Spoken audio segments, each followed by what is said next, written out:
My name's Sue Varden. I'm on the National Board by virtue of the fact that I'm the State Chair of South Australia, but I've always humbled in the presence of the family of Red Cross. There's such a lot of energy in this conference.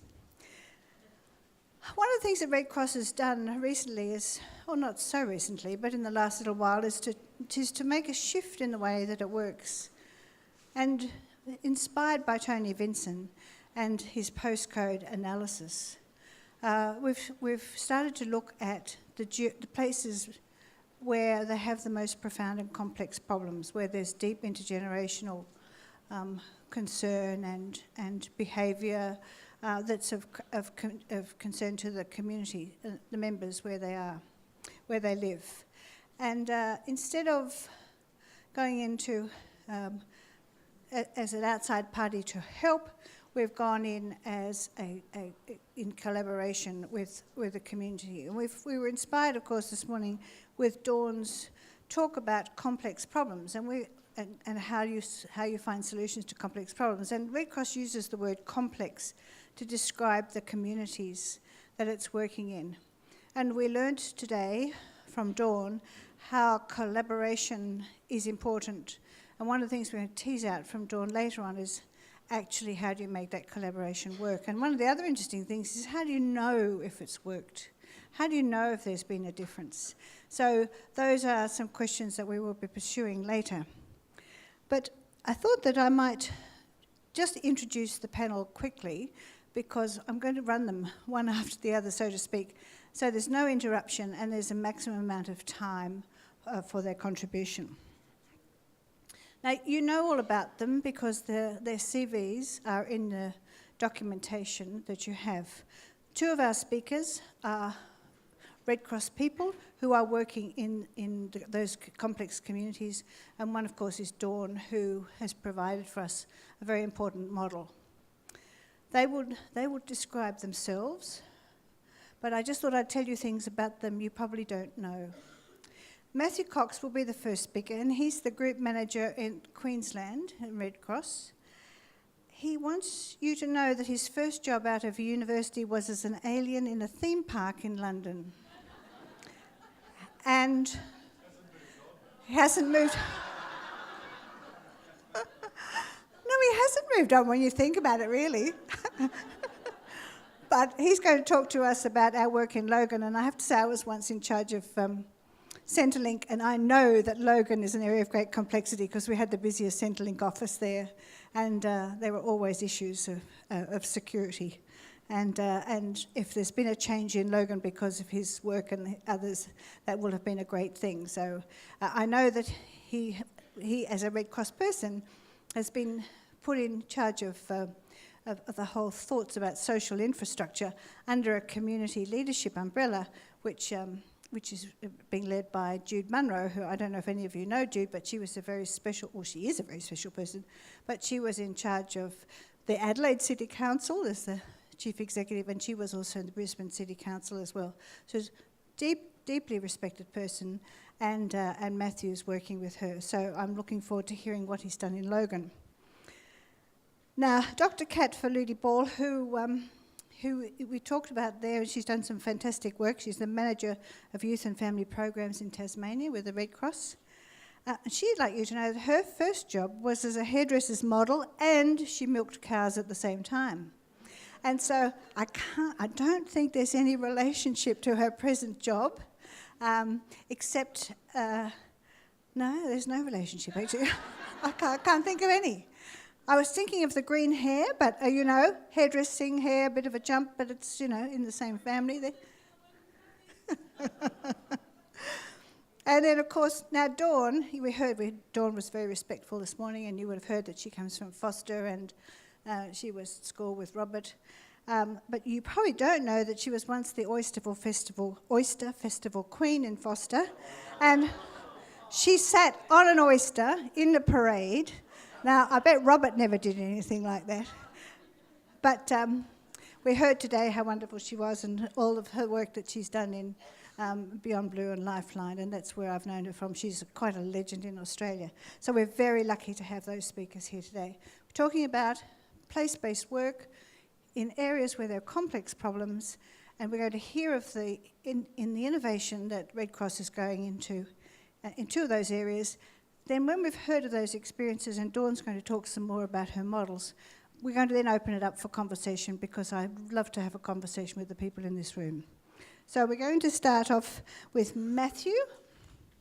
And Matthew, would you like to take the stand?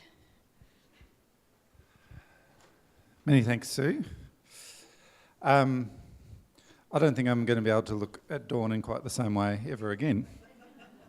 And just in case you're wondering, the job as the alien entailed me sitting in a dark cupboard in the underground of the Trocadero Centre in central London in a latex suit.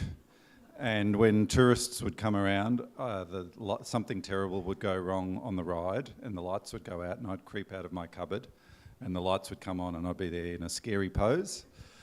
And my career's really not sort of taken off after that. I wanted to be a banker, but anyway. If I could start by acknowledging the Wurundjeri mob and thank them for their contribution to life in this great state and in Australia more generally, and pay my respects to their elders. The title of this session is about collective impact and collaboration. Perhaps it could better be titled Having a Serious Crack at Ending Poverty. If you think about it, the long game in eliminating poverty and disadvantage in an intergenerational sense is supporting kids growing up into healthy adolescents and then into healthy adults. So much of our efforts are targeted, and so much of our aspirations are targeted to getting kids to grow up well so that they can enter adulthood as successful people who can work, participate in the community, raise their own kids well, make a contribution.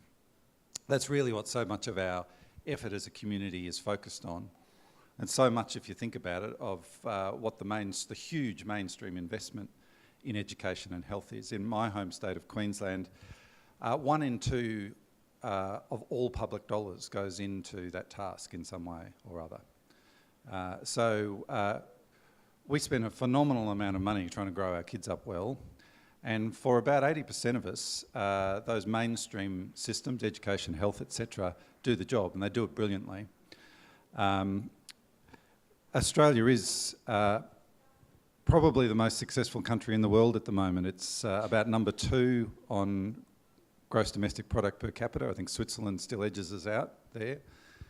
And on the broader measures of well-being and prosperity, the Global Development Index, and some of the other wellness indexes, we're certainly in the top 5. We seem to get edged out by the Scandinavians who have better cafes or something, or better looking young people, or I don't know why.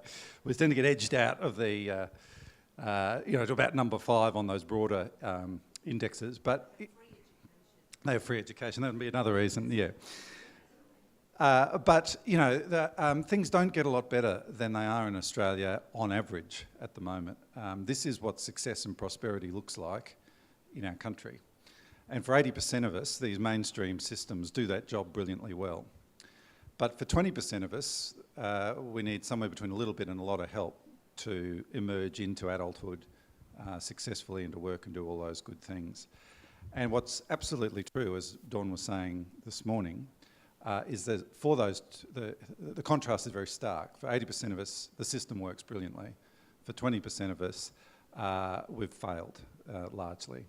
And certainly, most people with where things aren't going as well as they could be in their lives, they tend to live in particular places, so geospatial considerations and communities really matter, neighbourhoods really matter.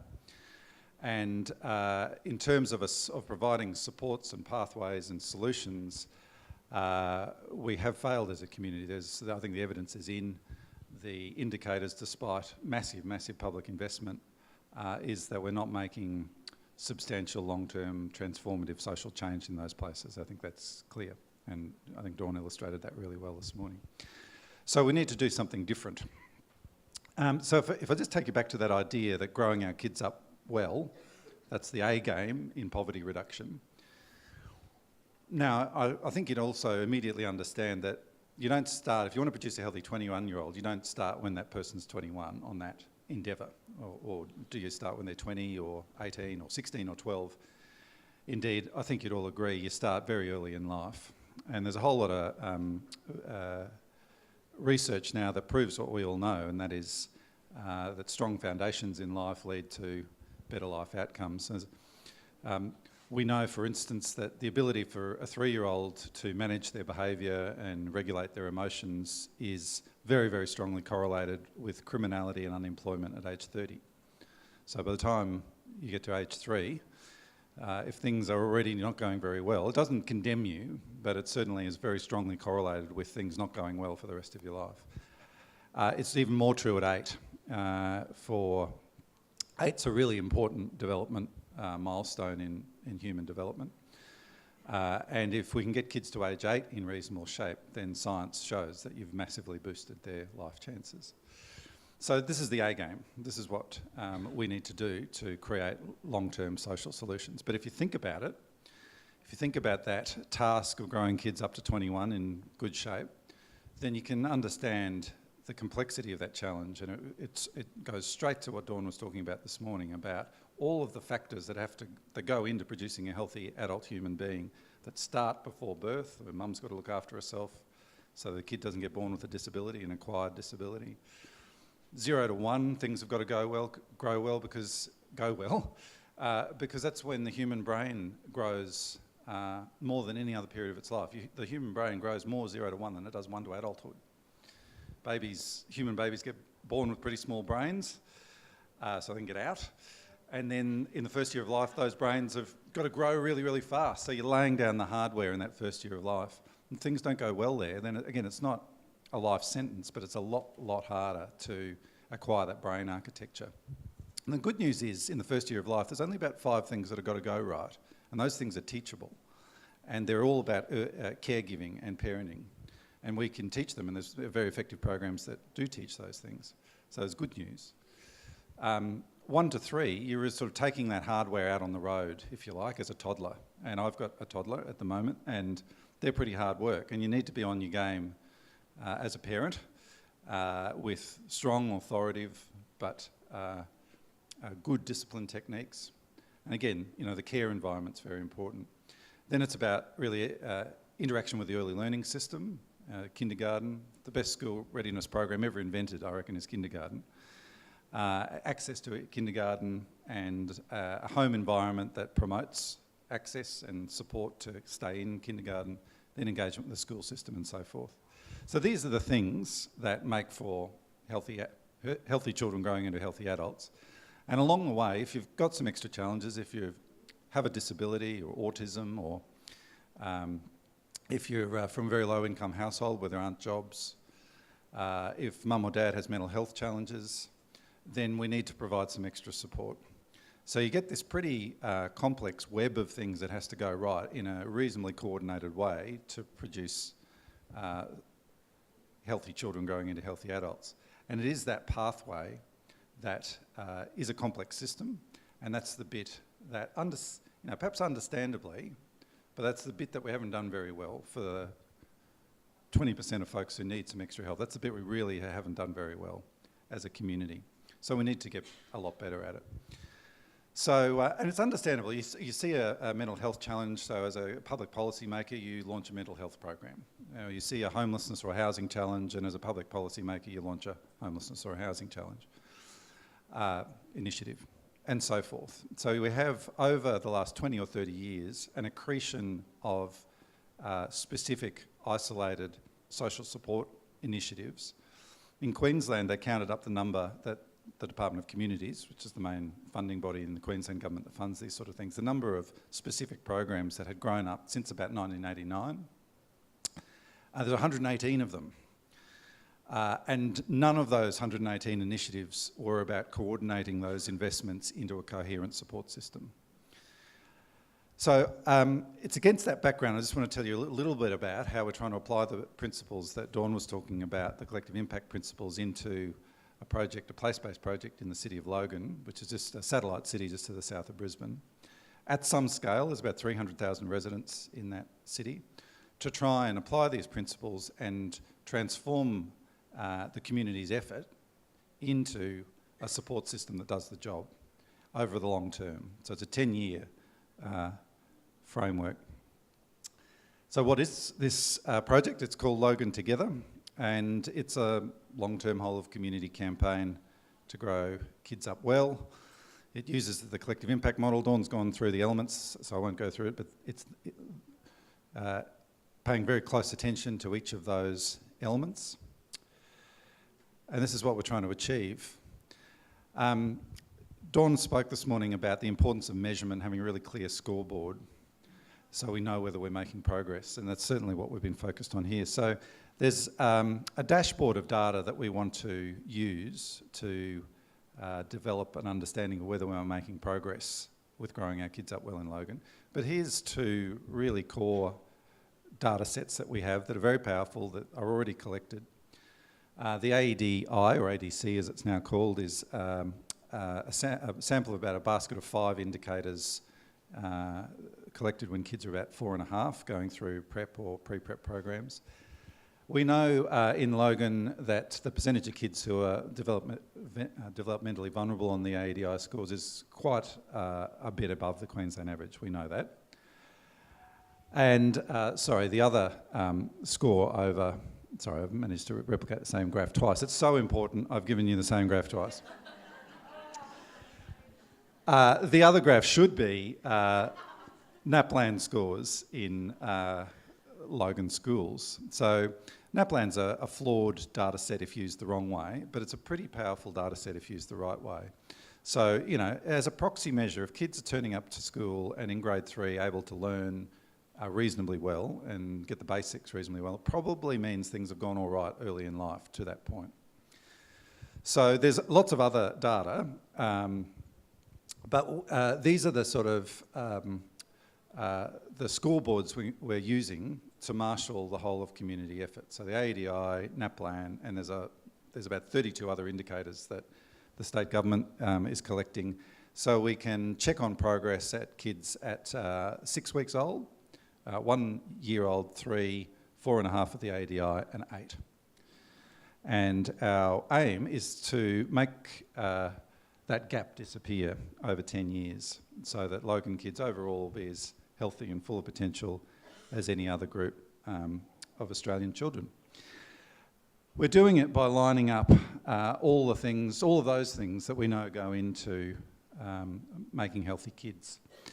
And we've got a fairly elaborate governance structure to bring together what at the moment is a working group of about 35 agencies, including one of those agencies is like the Department of Education, which runs 25 schools.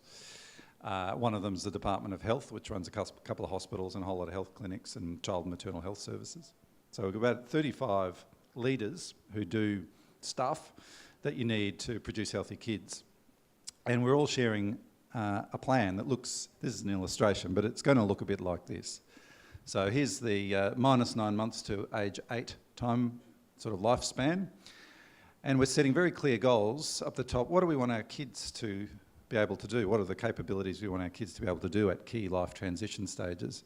And there's a whole pile of human development research that shows what kids should be able to do. So we can define that pretty quickly. We know what families need to be able to do. That caregiving environment, absolutely vital under 3, very important over 3. We know what the family environment and the skills that parents and caregivers should have, so we can define that and measure it. We know what the community environment and what the targeted support environment should look like. So we can describe this together across all of these sorts of agencies. We can plan together what a rational delivery against that plan looks like, and then get organised in a governance structure, which I will bore you with on the next slide, to make sure that we're taking action in a coordinated, integrated way. So it's a very simple framework at its essence. It's really saying if you've got a complex problem, you need to marshal all the things that might have a bearing on the solution to that problem, and you need to get everyone together acting in concert. And there'll be lots of things that it's a probe and sense and then discover sort of process, as Dawn was saying this morning. But really, really importantly, we know we're not short of resources in the community. We've done some stock takes of investment in the community already. There's about, if you include health and hospitals and education, there's something like $600 or $700 million per annum gets spent on the task of growing the kids up well in Logan. So it's a lot of money, right? If you look at just the targeted social support services, there's 85 initiatives running in that community at the moment, funded to the tune of $50 million per annum. The anecdote that Robert told this morning about one family having 15 caseworkers, well, that's nothing. We found one family in Logan with 21 services active in that family's life. And the really lovely thing was 5 of them were under the impression they were the case coordination service. So the first thing we're going to do is, of course, let a tender to coordinate the case coordination services for the 21 service providers. So that lady, this is an actual example, that lady, you know, what a way to live. She would wake up, and there's a few things going on for that lady. She had an intellectual impairment, she had lots of kids, she didn't have stable housing, and she had no income. So there's a lot going on. But what a way to live. You know, you wake up on Monday morning and literally your diary gets clogged with a totally uncoordinated set of appointments, and you bounce around inside the social services system till Friday afternoon. You have the weekend off and then you do it all again. And I don't know, you could probably imagine the bill that went with all of that. And was that lady going forward? No, not really. So we're not short of a quid to do this work. What we're short of is getting organised, and we're short of a plan, and we're short of an organising framework. So the plan is, as per that sort of illustration. Now we need to come together and do this properly and do this together, because that's part of it. There's a lot of people involved, and so you needed a flash-looking governance structure with lots of bubbles on it like that. But I won't bore you with it, but what's really important is that we've got a number of different chapters dealing with different industry sub-sectors like education, like health, like housing, like mental health, etc. And those chapters are coming together into, to use the jargon from the American literature, a cross-sector leadership table. So leaders from those sectors will come together in a governance group that will endorse that long-term plan and make decisions about it and make resource decisions about it. One of the things we must do better as an industry and as a society is, you know, we set lofty social goals and we say we want to halve the rates of this or double the rates of that or whatever. We then, if we bother to set up a scoreboard, we then often look at the scoreboard goes the wrong way or the numbers don't change. And what do we do as a society? The same old thing we did last year, and this has gone on for decades. So we must change that, and we need an accountability mechanism, and we need a leadership group that looks at the scoreboard, and when it doesn't move, start to do something about it. Take action, change the resource mix, change the activities we undertake. And that's why that governance arrangements are very important. The other thing that's very important is to take seriously the coordination task. That backbone organisation feature of the collective impact models is not something to skimp on. So in the mature model in Logan, we're going to spend about $960,000 on that backbone organisation, on the coordination task. Now, old thinking, you'd say, well, that's an overhead. Oh, that's a non-productive overhead. That's not about service delivery to vulnerable people. That's about bureaucracy. We should minimise that to the greatest extent possible. And I understand that imperative, and I've been guilty of that thinking myself. But if you think about it, it's actually it's the sense making for an investment of $400 or $500 million, and you need executive level skills to work with executives across all of those industry subsectors to create a system that works. More important than that, you need a set of capacities that can reform that system in a complex and dynamic environment. Then I think you can see that you need some high level skills. Not many folks, so we've got about 4 or 5 roles pegged in that model, but you need some people who really know what they're doing with superb political skills and superb facilitation skills to make all of that happen. So we're This is a substantial investment in a coordination and collective impact project, but we think it's worth it. They're the numbers that are, in terms of the stuff that gets spent in the community now, and we don't think it's out of scale. Look, the last thing I'd say is really just an appeal for us to reman the barricades on the anti-poverty fight. I think it's easy to get into an industry environment or a dynamic where you start to accept that this is how the world is and this is how the world will be, and that maybe we need to say this is actually our reform moment, that we're not actually set up as an industry or as a community to do the job that's being asked of us. If you talk to people in Treasury, there is absolute understanding by the number crunchers that poverty costs us all. So the costs of people being poor, missing out on education, interacting with the courts and the cops and the emergency departments at health systems, these are huge costs, and it costs a lot less to solve the problem. What the bean counters don't have is faith in us to deliver an execution strategy. And if you look at the last 30 years of evidence, you can understand why, because we haven't delivered whole of population level outcome shifts, and we need to organise ourselves differently. So long-term social change is absolutely possible. This year we're celebrating our centenary. In 1914 the world was a very different place. In 1914 the first public high school in Queensland had been open for just 3 years. There was no secondary education system in Queensland. There was a private secondary education system. There were 4 schools and you had to be rich to go to them. The first public high school opened in 1911 in Victoria. I think it was about 1908. So we've invented the secondary education system in the 20th century. Life expectancy for men 100 years ago today was about 58. We've increased life expectancy on average, for the Australian male population by 1/3. These were the hard things to do. These are the amazing achievements of the 20th century. All we've got to do now is just extend those benefits to a few of our fellow citizens who are still not quite there. Thanks, Sue. Thank you.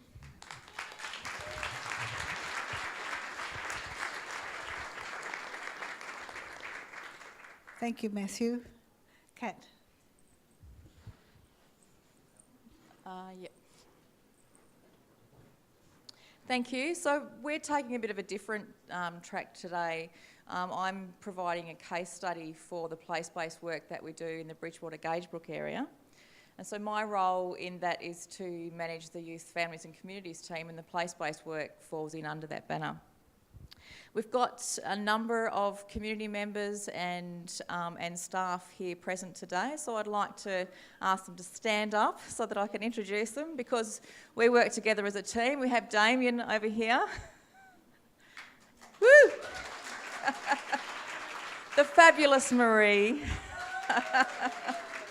The awesome Natalie. And the dynamic Shirley.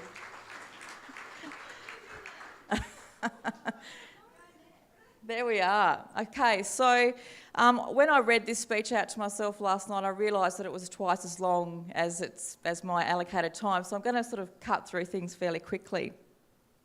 So we sort of sat down and chewed the fat and tried to figure out what it was about the work that we're doing in Bridgewater was hitting the mark and getting some runs on the board, and was pretty successful. And it really boiled down to the relationship and the amount of trust that we'd gained in community and by community and for community. And we pretty much coined the phrase that significant change only happens at the speed of trust. Sorry, I'm just going to find the right bit. Okay.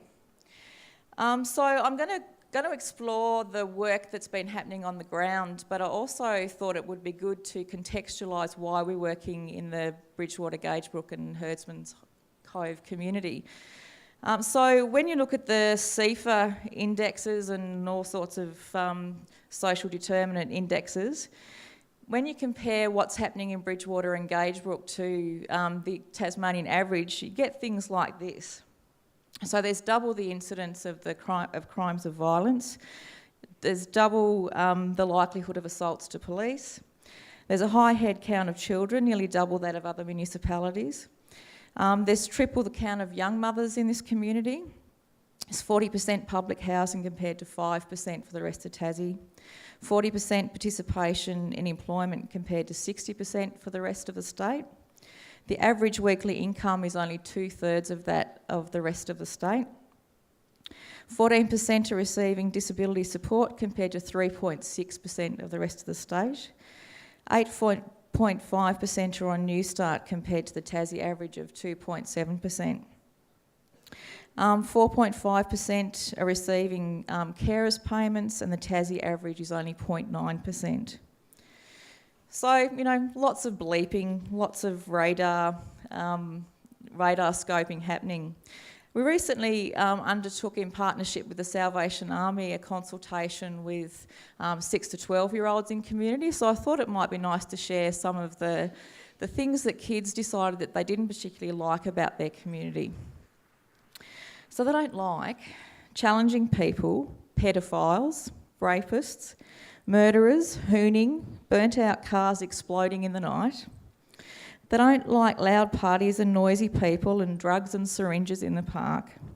They don't like dogs roaming in the streets and theft and people throwing rocks at each other's houses. And they don't like violence in the streets and smashed windows and guns and vandalism and speeding cars and bullies. And they don't like the drug dealers, and they don't like the people with weapons, and they're scared of being kidnapped and raped. They don't like people in white vans because they're pedophiles. And they don't like people in white cars because they're child protection coming to take them away. From the mouth of babes.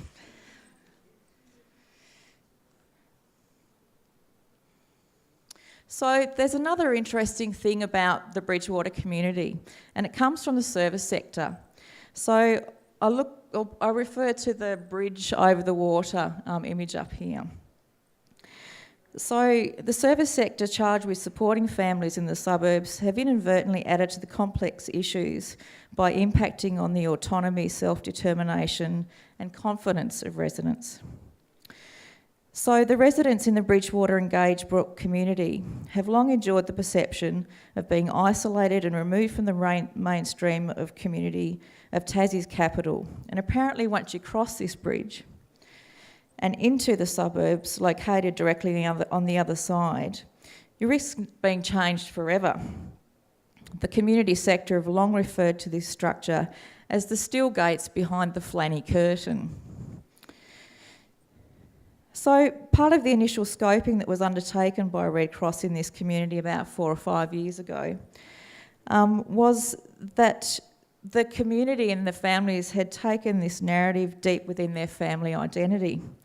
And families shared experiences of social disconnection, isolation, and they felt that their needs, wants and hopes were absent in decision making, and that options for control were removed, and that services provided an environment that nurtured the client for life mentality.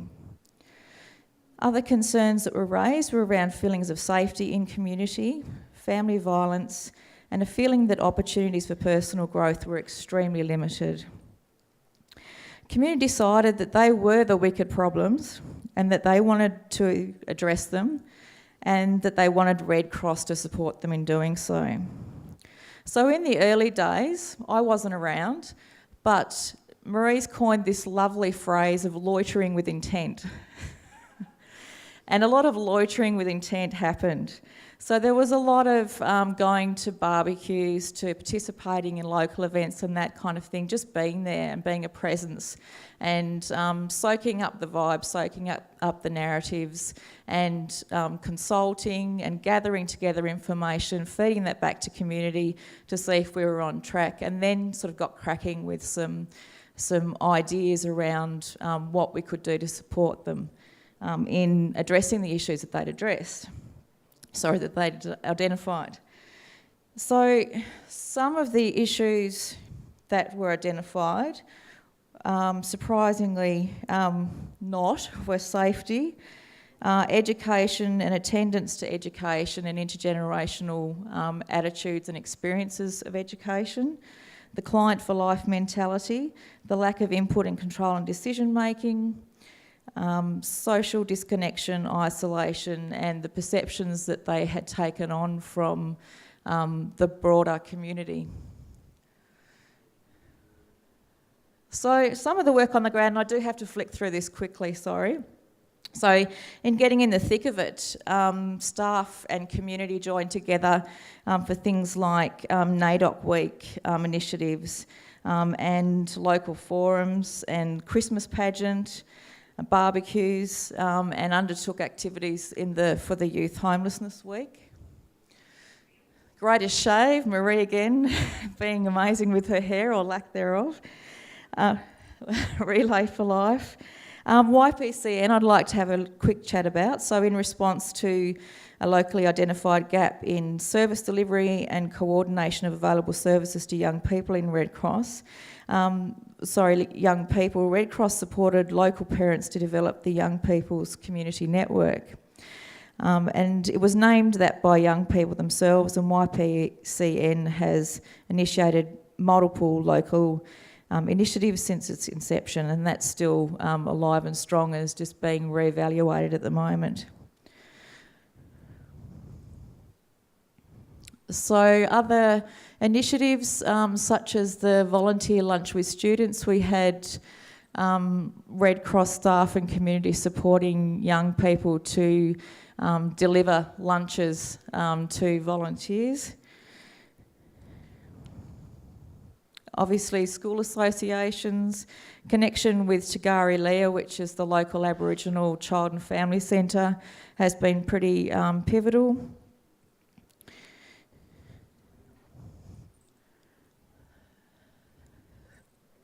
Certainly the White Ribbon Day events are something that has generated quite a bit of activity within community, and I'll talk about that later in terms of the Breaking the Silence advocacy group, and I'll finish off today with a presentation or a DVD that group have actually created. I can provide details of all of these amazing activities, but I simply don't have time today to go through them. Membership and empowerment of particularly young people has been pretty important and key to the work that we're doing in community. Whispers in the Wind is a good example. So in response to local tension between adults and young people in the Brighton municipality, Red Cross supported local young people and responded to what they felt was unfounded blame by adults for all the bad things that happened in community. So they made a film called Whispers in the Wind, and this highlighted their feelings of apathy and anger about a community that was created by a former generation which they felt they had to survive. This film was shown widely in community and is available on YouTube and social media, and it provided a catalyst for a number of local initiatives addressing community violence. I'd love to go into detail with you about all of this, but I simply can't. So the other thing that we've undertaken is the training and education and capacity building of local community members. So we take along community members and volunteers to things like asset-based community development training, to suicide prevention training, bridges out of poverty training, and to collective impact workshops and conferences. The Guts for Girls I'd like to comment on a little bit. This is a lovely initiative. So Guts stands for Girls United to Succeed, and it was developed and run in partnership with the Breaking the Silence advocacy group and the Under the One Rainbow advocacy group, and I'll explain what they are in a minute. So essentially, girl students from the local primary school took part in the program, and it was aimed at providing the opportunity for girls to gain confidence, develop conflict resolution skills, decision-making skills, and violence prevention skills, as well as building relationships with trusted local adults.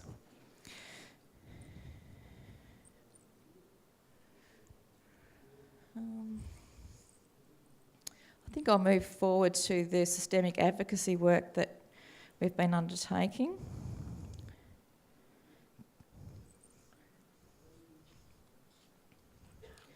So Breaking the Silence Advocacy Group is supported by Red Cross, and we play a part by both mentoring and partnership, and we have a steering committee and there are associated activities that are aimed at addressing family violence and the safety of women in their community and providing a means for undertaking systemic advocacy in this important area. And we also have the Under the One Rainbow group, which is a group that was formed in response to a homophobic bashing of a local gay youth.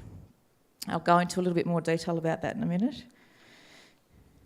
And we have our collective impact work, which I'll also go into further detail in a second. So we've undertaken a number of different activities and run a lot of programs over 3 or 4 years, and we decided that we needed to do a fairly intense evaluation of that work. So we brought community members together and undertook a reflection of the work that we'd done so far.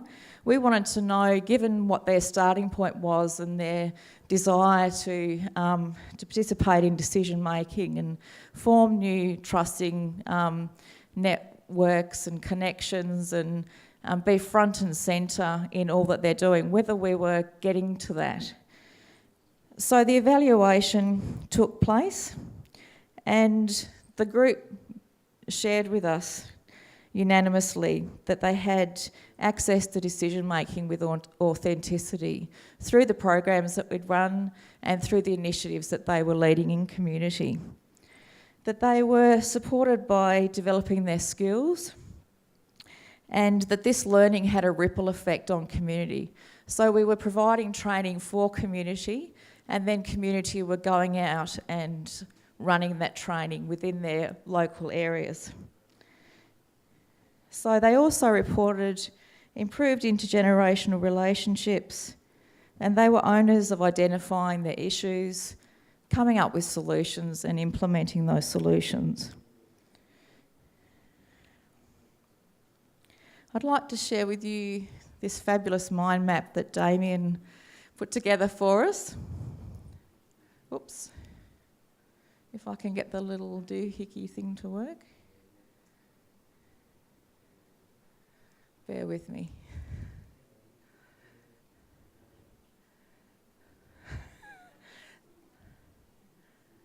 There we are, sorry. So essentially we have the Breaking the Silence Advocacy Group, which undertakes a lot of work in the community and outside of the community to address the effects of family and community violence. So they've undertaken art projects, things such as White Ribbon Day events that have been exhibited at Mona, and they're currently undertaking some community sculptural installations that are exhibited in public spaces within community.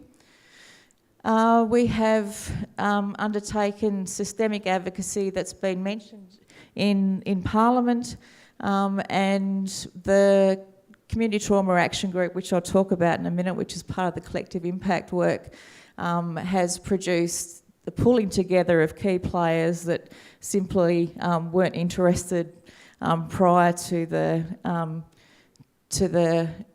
creation of Breaking the Silence and the work that they've been doing and the recognition that they've gained. The influence of this group is travelling to far and wide, down to the Huon Valley and across to the east coast of Tasmania in St Helens. So the Under the One Rainbow group grew out of the Breaking the Silence advocacy group. So that's looking at increasing diversity and dealing with the issue of bullying and such things. The group is now participating with the Department of Premier and Cabinet to undertake local community or safety audits, and that's underway at the moment. And across here we have MVP training, which is around the prevention of violence, and so community participated in training and then are now delivering training within the local area. Getting there. So let's have a quick look at the collective impact work that we're doing. So it's interesting the way the collective impact work started in Bridgewater. So we were approached by a number of community members post a particularly horrific murder in community of a young mother at a party that went wrong. And local residents felt that they didn't have the information that they needed to be confidently supporting each other and their children in the aftermath of the event. So, as I stated at the beginning of this presentation, this particular municipality has the highest rates of violence across the state. So residents set out to contact key service providers operating in the community, ask for information and guidance on processing trauma safely and supporting others through it. Unfortunately, every service provider they visited stated that they would need to become clients of the service, or that they simply didn't have the skills needed to safely share that information with each other. So basically, they refused information to this group. The other concern that we were asked to provide some support around was that some of the residents disclosed that they were privy to information about the murder, but they didn't trust local police. They were fearful of retribution, and they were concerned that they might be branded as dogs or snitches in community. So therefore, the information flow wasn't happening to police. So given the relationship with Red Cross, and given that trust is definitely there and a solid foundation, the residents asked Red Cross to facilitate a meeting with key stakeholders and broker the more problematic and influential relationships. So we were able to do that. We now have a committed collective who are working collaboratively to develop key strategies and tools that the community are creating themselves, and the group is now working on a revised terms of reference towards tackling the big issue of prevention and early intervention in response to violence in the community. One of the immediate benefits of this initiative is a reframing and a healthy pathway for communication now between police and key community members. This collective impact project is still in its embryonic stages, but the benefits are already evident. A second project's now being explored because of this. We have a number of 6 to 12-year-olds in community that are disengaged from education and don't have strong family supports, and are entering into criminogenic behaviours, so stealing cars, burning them out, standover sort of bullying tactics in communities. So we're now working together to bring the key players around the table about that. So where to from here? Well, that's the interesting question. We have reached a point now where we have a very solid foundation of trust with each other in this community, and community are coming to us with desires to work on the really tough stuff, the child protection stuff, the out-of-home care stuff. So, for example, we've got a program opening next week called the Parents and Families Advocacy Service, which is providing advocacy to child protection clients or the parents of clients. And it's really through the support of community that we feel that we can undertake that tough work.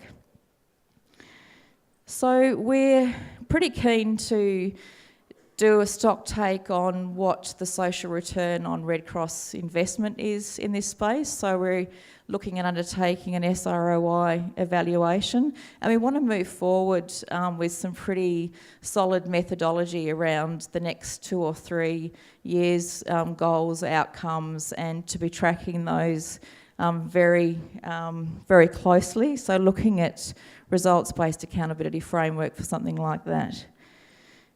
We're also we're starting a journey of working with Griffiths University, and we're looking to evaluate the MVP training that we're undertaking in community. Very much shifts the paradigm of intervention into family and community violence.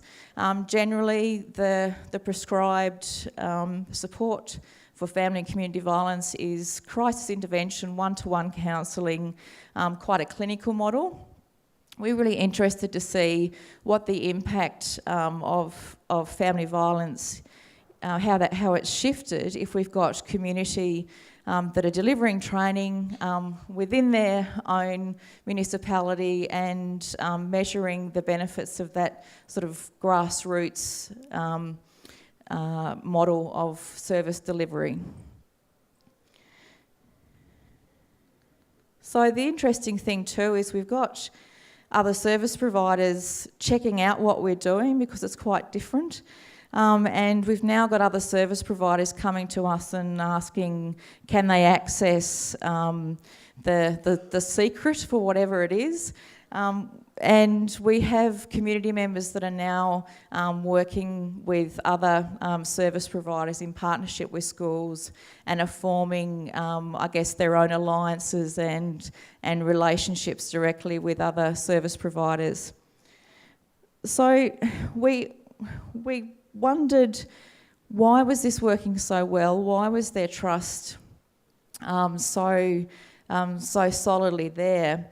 And we realised that it came down to a few core ingredients. Having the right staff is really important. In a place-based setting, we have the added dynamic potentially of having local community members being staff members, and having the right people on the ground that can navigate that boundary is really important. Definitely staff members need to have a positive regard for humanity and empathic maturity. Need to have committed and passionate volunteers and be able to engage with them and invite them in and to provide support so that they can then lead the process. We need to be adaptive. We need to be really looking at new service delivery types, and collective impact is definitely the way forward in communities such as Bridgewater and Gagebrook. We don't chase ambulances, so we're there for the long haul, so we need to set up the boundaries around what it is that we can do and what it is that we don't do. And I think that the most amazing thing about working in this particular community is that we're moving in a space that's beyond collaboration.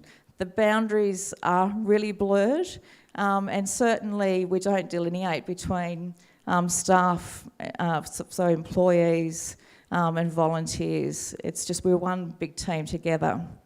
So I'd really like to show you the DVD created by Breaking the Silence Advocacy Group. So can we have that on as a final example of the Bridgewater work, please?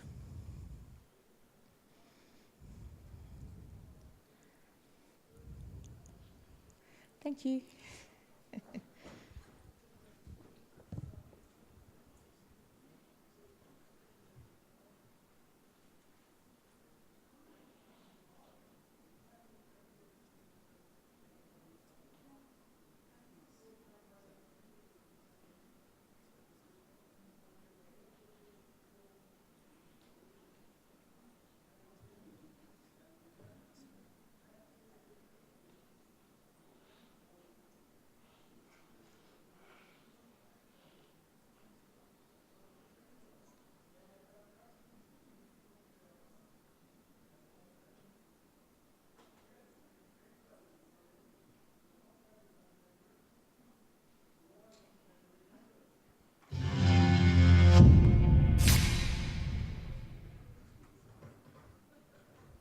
The Breaking the Silence Advocacy Group would like to thank the community members who contributed to the making of this film. You know who you are. Stay strong and believe.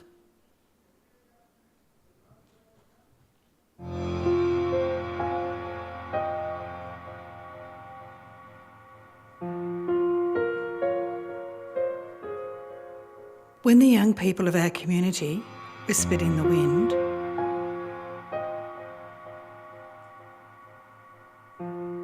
the adults of the Brighton municipality chose to listen. This film is part of their response. Family violence is never okay.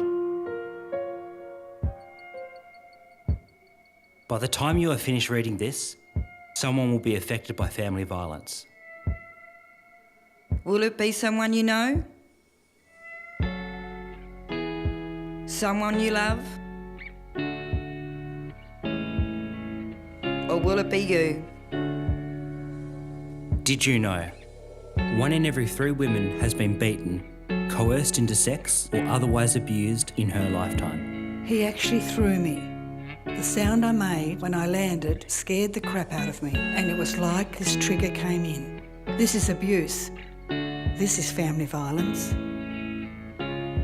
More than half the women affected by family violence live in a household with children under 12. Family violence is a community issue. People from all races, ages, social status, sexual orientation and genders are vulnerable. There are different types of family violence, including emotional abuse, name-calling, humiliation, criticising, threats, making you afraid. Physical abuse, hitting, punching, pinching, biting, shoving, restraint or kicking. Economic abuse, withholding or taking money, preventing a person from getting a job, risking current employment.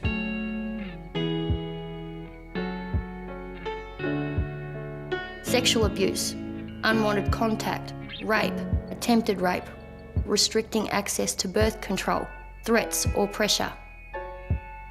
The effects of being the victim of or witnessing family violence can last a lifetime.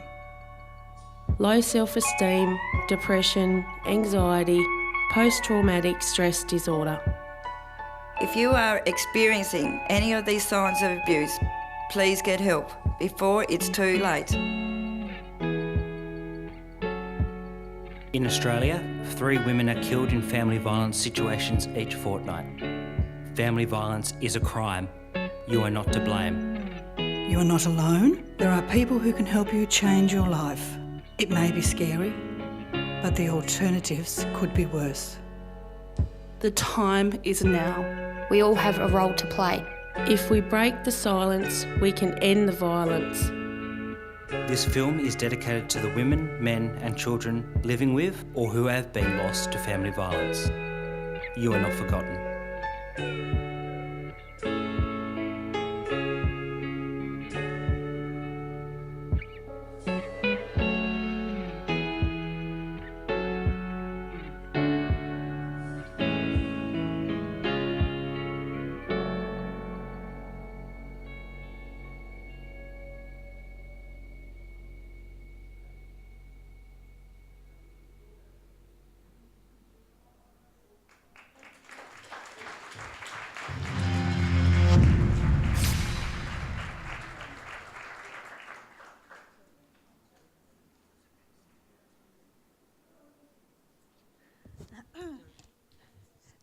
Thank you, Kat. That was terrific. And thank you to the community who came with her. Dawn has very graciously deferred her speech because she said that you've heard the things that she wanted to say, and we did want to have some audience participation. I'm going to invite everybody to come up on the stage, but I am going to repeat a conversation I overheard to Dawn. I'm going to challenge her with what she is. Would you like to all come up, please?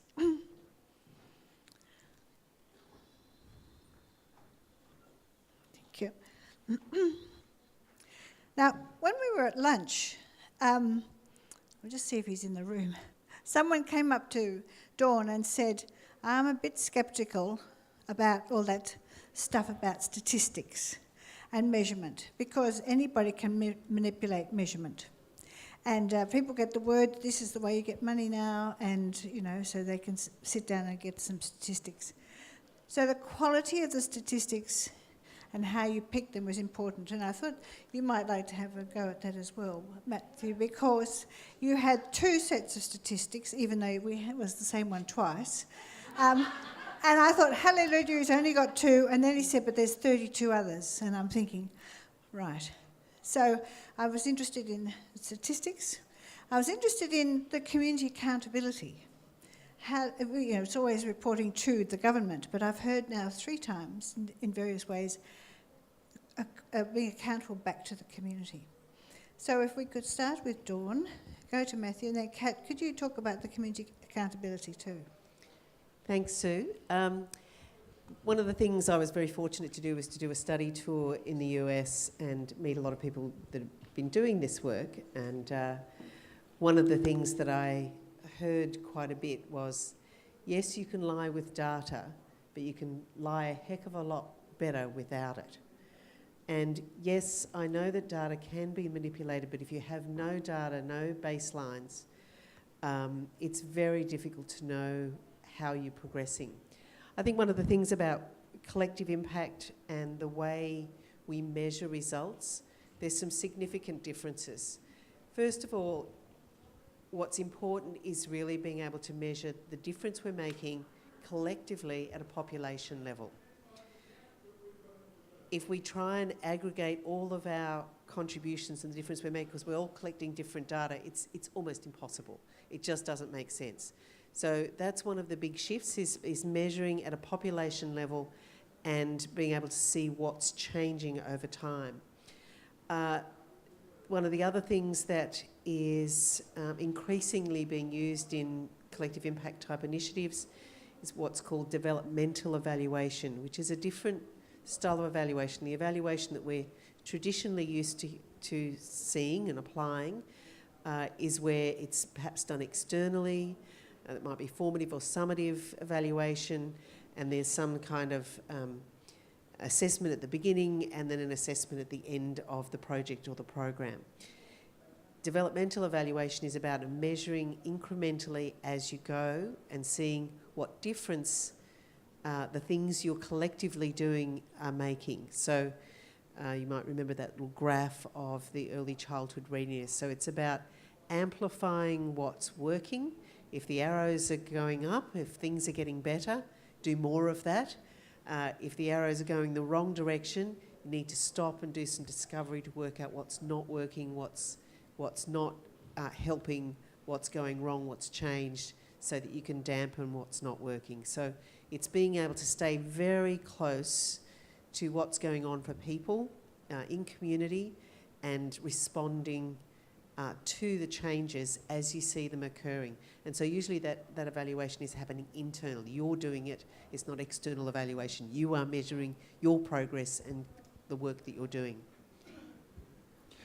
Look, the comment I'd make is you can, of course, use statistics to lie or say a mistruth, but who are you lying to? You know, the whole perspective that the collective impact frameworks bring is that, you know, agency imperatives, the idea of selling one to a funding body so you can keep getting money, or, you know, dressing something up so you can sell it to donors, you know, as leaders, we've just got to get past that. That's just of no use. If you go back to the mission of the organisation, of Red Cross, or most organisations in the public realm, it's not to be the wealthiest, largest, most successful organisation ever. It's about making the world a better place. So you've got to go back there and just got to break out of the whole game, the whole genre of keeping the money coming in by doing good reports back to somebody who's going to give you cash. It's just irrelevant, and we've all got to get past that. So I think what's really, really important is to have information that tells you whether you're making a difference or not. If you're lying, you're only lying to yourself. Right, community accountability, so accountability to community. It's not rocket science. Community pretty much had a gutful of having services done to them. It perpetuates disempowerment and it keeps community where they're at to have it any other way. We need to be empowering community to participate in the evaluation and benefits of services. We've seen very much in the Bridgewater and Gagebrook area, the community are up for having the efficacy of their activities being measured. I think that we're here for the very reason to support communities, so why wouldn't we be accountable front and centre to the communities that we're supporting? We're about to have questions, but I was just thinking of those 9-year-olds who gave you those challenges, and I wondered if you were going to go back to the 9-year-olds and see what they think now. Absolutely. So they are our client group. So we are accountable to that client group. They will be continued to be involved, and they will be, I guess, feeding information through to our collective impact panel. And they will be co-designing whatever responses we come up with. Thank you. Now, we've still got a lot of time, actually. We've got 20 minutes. So we're going to start. We'll start 1, 2, and then we'll go backwards. Thank you. One of the enemies of collective impact seems to me to be competitive tender. And one of the pushbacks that I think we as Red Cross workers need to be brave in doing is pushing back to government and saying, 1, the programs that you're suggesting aren't appropriate. 2, competitive tender actually sets us up so that we actually compete against each other and don't form alliances and collaboration and stuff. And that I think that Red Cross could really actively take the lead on that. And that's just a comment, it's not a real question, sorry. I think it's a good comment then, if I can just jump in, because it is not so much a hidden elephant in the room, but it is clearly a challenge, and because there is this emerging movement of people thinking and grappling with these issues, I think government is hearing that, and government is grappling with how do they do this work differently. So I think we do need to push back. We need to find our pockets of bravery and stand up and say, as often as we can, that this way of funding is not working in complex community settings. Could I just make one other comment on that? It's a good point, but I think we need to be successful in spite of those sort of imperatives. So what we've done with, Kat spoke about it, the power of trust. You really need to develop a trust-based leadership group who's going to get past those issues. And, when a fierce tender comes out and Red Cross loses resources and we give it to the Salvation Army or something like that, we've got to have the leadership cred to keep going, to work collaboratively. And I think, there is some value in saying, well, may the best person win, in a competitive environment, and whoever wins, you've got to then collaborate and cooperate. So I think it's if we hold out for an ideal world where the government releases money only in collaborative buckets, we'll be waiting a very long time. So we've got to be successful anyway. Can I just add something to that as well? I think we can lead the way. I think we can be front and centre, and we can be brokering relationships regardless of what comes out in terms of tender briefing. There are a number of other organisations out there where the tide's turning in their thinking as well, and we need to be working cleverly and collaboratively regardless of what the RFP says. We need to be presenting a clear alternative, and I think that that's definitely a way forward that we can offer.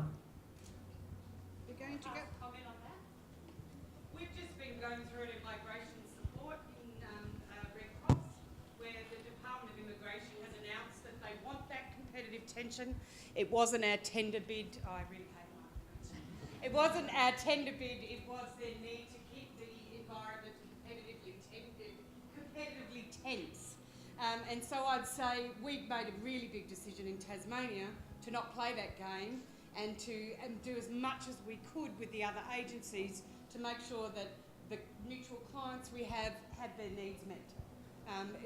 We're going to have to compete. That's the world we live in. But as Matthew said, we're not here to grow our business. We're here to make sure people have better lives. And we're working with the government we have. Let's work within what we can while we're lobbying for change. We have a question. In fact, I think on behalf of the board, I'd have to say that we'd still like some money coming in so that we could keep... Yes. Damien from Tasmania. Look, I'm already really familiar with Dr. Catt's department, so the question is just to you, sir, just comparing, because I do have lots of questions, but I just want to ask you this one now. In terms of the collective impact you do, are there beneficiaries involved from Red Cross and community members involved through the process? Yeah, there certainly are. I think, again, Dawn's made the point very often, you've got to stay very close to the issues that you're dealing with, otherwise you go off into sometimes a little fantasy land of things you think are going to help. So there's a pretty active and ongoing consultation program that's been really nicely designed, actually. There's a whole lot of ways that feedback is received from children, from people with really diverse cultural backgrounds, and a whole lot of ways that information is elicited. So it's really important, and it's something to be invested in. And it's not one of those things where you do up the front to set up your program and then come back to it 5 years later. I think it's an ongoing program element. Now, Shane's going to go down the hall. Kia ora to everybody. I'm actually a social worker in Logan, so the world works in mysterious ways. Here I am today. In my other life outside of Red Cross, I work for a non-government agency. We're very, very small, and from today's talk I was just wondering and pondering, maybe your group can actually finance some people to actually go around to the very small agencies to do their data or to support them, because I'm seeing many of our beautiful little agencies who don't have that knowledge or that capacity, or they just don't have staff to do it for a number of different reasons. And also, Logan, to me, is probably the most successful United Nations in southeast Queensland, so I'm very proud to be there. There's actually a group of mainly the neighbourhood centres are getting together into an alliance for that exact purpose, to say we need to participate. Neighbourhood centres in particular are just fantastic non-stigmatising locations to meet people and support people where they're going. And they're getting together for that exact reason. So you should certainly bump into that, and I can give you those details. And in terms of Logan's success as a diverse, multicultural community, it's got claims to be the most successful diverse community in Australia, I think. It really does.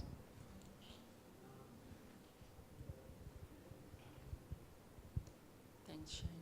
Hi, Panayota, from the research unit, and thank you for your presentations, and I'd like your comments around data collection, measurement. Sorry. Oh, sorry. Is that better? I guess I was listening to you, I was thinking that the shared measurement and how much of our effort needs to go into getting our communities, our clients, to determine what we're measuring, the change that we're measuring, and telling that story through, at the end, around the advocacy that we do, the humanitarian advocacy. So I've just picked up on the points of the accountability element. If we can get our communities to tell us what we need to be measuring in that collaboration, then we're accountable to them as well as externally to funders, and we're influencing policy. So I think we can do that, and we can lead the way saying, we're not going to develop the indicators on our own. You need to tell us what's possible. Sorry. Yes. I think on the data too, I mean, it's a complex area, and there are, of course, all of the quantitative measures, but there is also the narrative story, which everyone knows is critical.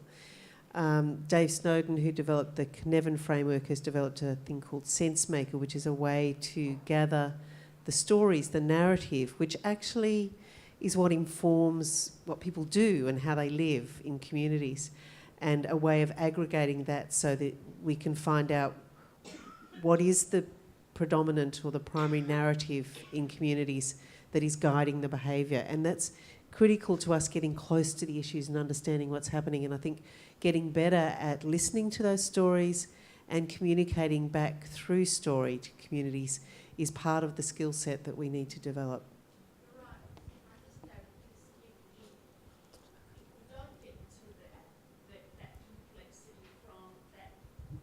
Person's point of view, what we're going to measure is what we're going to fail at, because we're not going to hear what change is possible for them or that community. Absolutely. It's that narrative that where the real heart of what drives the beliefs and the behaviours and, you know, how people live.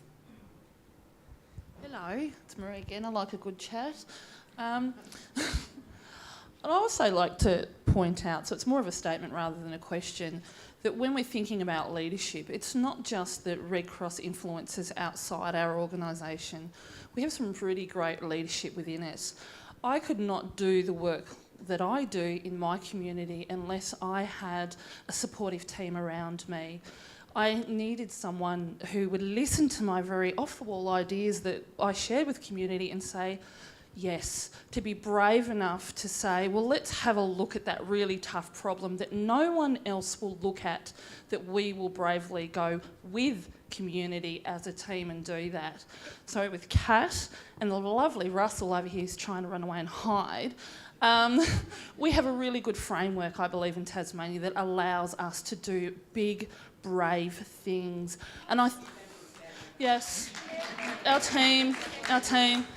And I think we can all do that in our own space. We can all go bravely forward. And instead of asking, you know, what stops us and what do we need, why not? Why not say, why not? What is out there that we... Oh, and Nat wants to say... Okay. All right, Nat said, don't ever put things in the too hard basket. Shane. After this one over there. No. Hello, I'm Damien. I'm a volley with the Save a Mate program in Perth. One of the programs is outreach services to Aboriginal youth between 12 and 18, and we've been funded through the WA Police. Could you give me some examples and tips on how to engage collectively with these groups? Because we find that the engagement and empowerment, specifically from youth that don't want your services sometimes, it's hard to engage with them. So any tips would be great. How are you currently engaging with them? Yes. Are you engaging with them? I guess our only mode of engagement at the moment is through the community liaison officers, through Auntie Natalie, Uncle Lindsay. They'll generally tell us what we should be doing, but they can't control the youth. We can't forcibly take them off the street. That's the plan, but how do you tell them to get off the street or do activities that they may want to do? Got to understand why they're on the street. You've got to get in the thick of it. Loitering with intent. I think you need to have a conversation with Marie around loitering with intent. Yeah. Yeah, that's great. Yeah, I was going to comment on that. I think that early stage of the deep discovery, spending time, you know, I love that loitering with intent. It's really fantastic. Just getting close to your community, and that just sometimes might be hanging out until you really can understand that narrative, the story, what's going on, before you try and do something to anybody or change them in some way. It's going slow to go fast. It takes a lot of time. That's excellent. And then from that, our funding comes from WA Police. How would you get them to agree on certain outcomes? Do you get them together in a room? I know, get them together in a room and bash their heads together. It's not really going to work. That's what we used to say in engineering, but not really in this. You pass on the stories to them regularly, so they're hearing it too. They're learning with you.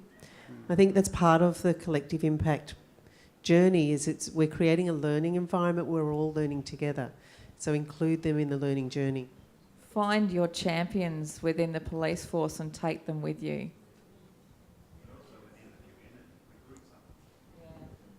Did you hear that from Russ?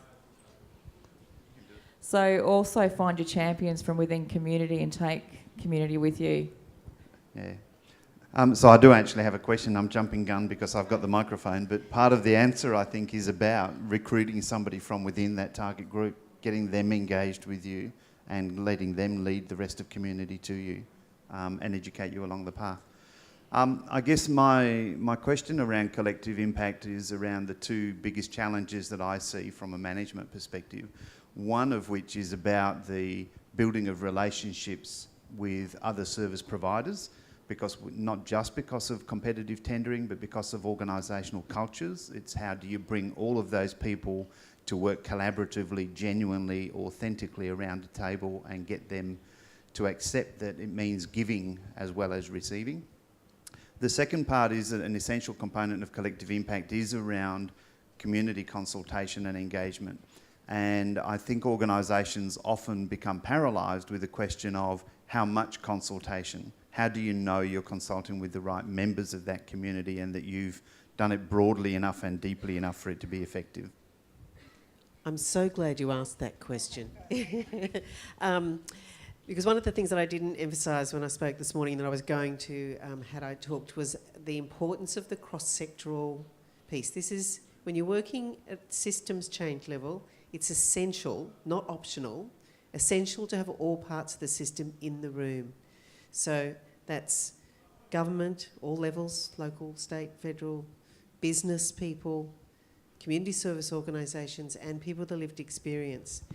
When you've got kind of equal-ish numbers of those people in the room, it does change the conversation and it shifts the dynamic of I'm here as a community service organisation pitching to you, the government, for the next round of funding or whatever.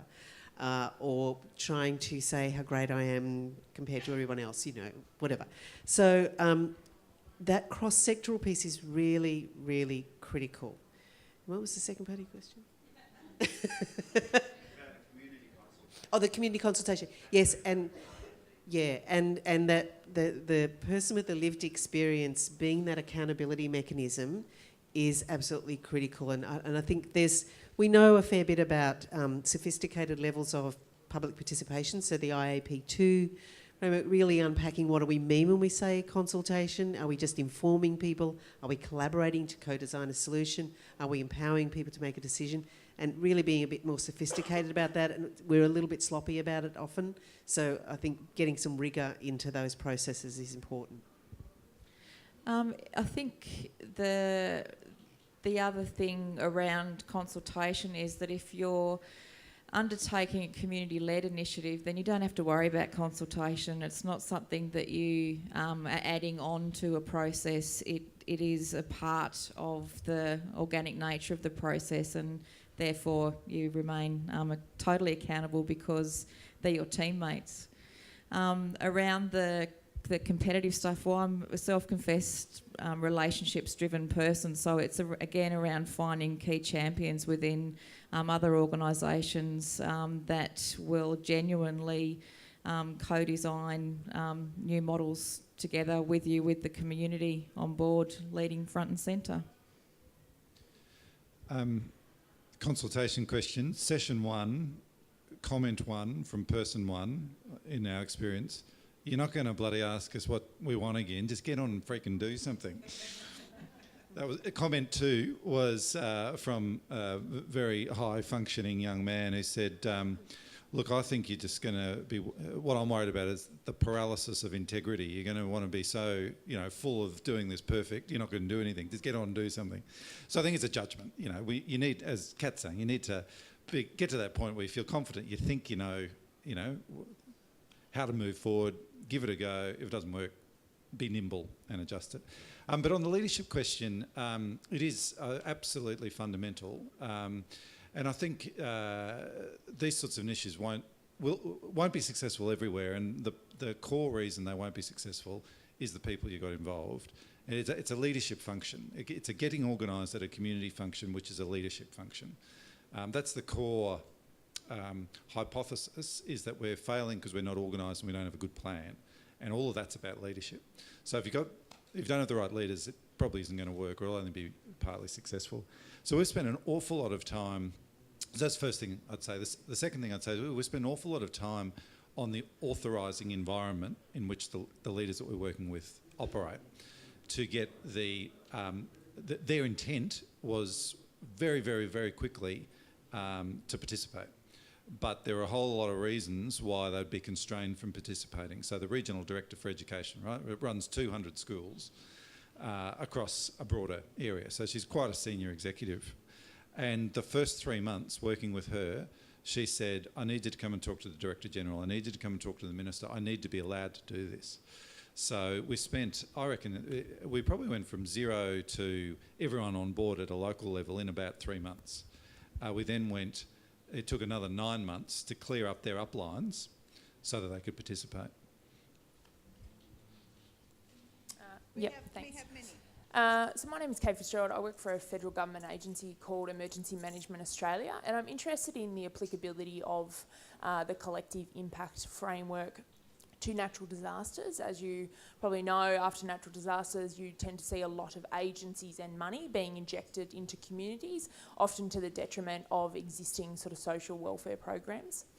I'm interested in terms of Logan, whether you've thought about what a natural disaster may do in that community like it has done previously up there, and the impact of that on your collective sort of impact work. And then also maybe, Dawn, your broader comments on how the collective impact framework could be used in terms of getting it up and running super quick after a natural disaster to try to apply a similar framework to assist communities to recover.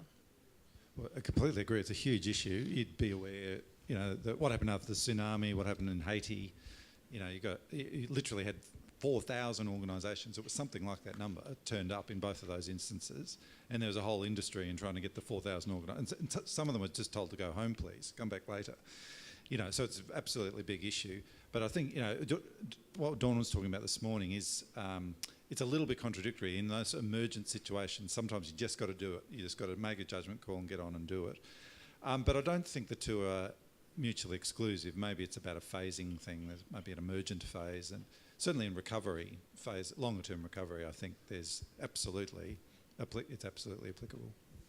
Yeah, I would agree with that. I think it's in the recovery phase. So after you've dealt with the immediate emergency, but it's the follow-on coming in as soon as possible after that with coordinating entities, I think, or the backbone to coordinate and align the effort, because the environment will have changed dramatically.